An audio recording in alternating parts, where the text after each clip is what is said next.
ಮಾಯ ಆಗಿ ಇಲ್ಲಿ ಕನ್ನಡಿಯಾಗ ಮೂಡಿಯಲ್ಲ. ನೀನ್ ಇಲ್ಲೇನ್ ಮಾಡ್ಲಿಕ್ಕತ್ತಿ? ಫ್ರೆಂಡ್ ಮನೆಯಾಗ ಉಳ್ಕೋತೇನೆ ಅಂತ ಹೇಳ್ದೆ ಕಣ.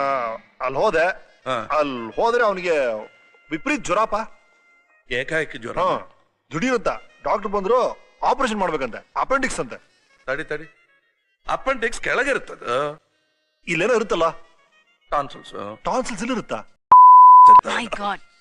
ಸಾರಿ ಮೇಡಮ್, ಓಲ್ಡ್ ಫ್ರೆಂಡ್ಸ್. ಅವನ್ಗೇನಂತ ಕೇಳು. ಆಮೇಲೆ ಹೇಳಿದ್ರೆ ಆಯ್ತಪ್ಪ. ಸತ್ತ ಹೋಗ್ತಾನವ. ಈ ಕಾಲ ಡಾಕ್ಟರ್ ಏನ್ ಬೇಕಾದ್ರೂ ಕೊಯ್ದೋಗಿತಾರ. ಗೊತ್ತು ಕಣ. ಅಲ್ಲ ತಿರುಗಿ ನೋಡಬ್ಯಾಡ. ಏನು ಲಕ್, ಮಸ್ತ್ ಲಕ್. ಬಳಿಕೆಗೋಂದು ಬರ್ಲಿಕ್ಕತ್ತದು ನೋಡಬೇಡ. ನನ್ನ ಹೆಂಡತಿ ಇನ್ನೂ ಬಂದಿಲ್ಲ, ಇದು ಬರ್ಲಿಕ್ಕತ್ತ. ಏನು ಅಂತ ಹೇಳ್ಬಾರ್ದ? ಇಮಾನ್ದಾಗ ನಮ್ ಜೋಡಿನ ಬಂದ ಚೆಲ್ವಿಯೋ ಚೆಲ್ವಿ. ಹಿಡ್ಕೋ. ಈಗ ನೋಡು, ಶ್ಯಾಮ್ ಸಜ್ಜನ್ ಇನ್ ಆಕ್ಷನ್.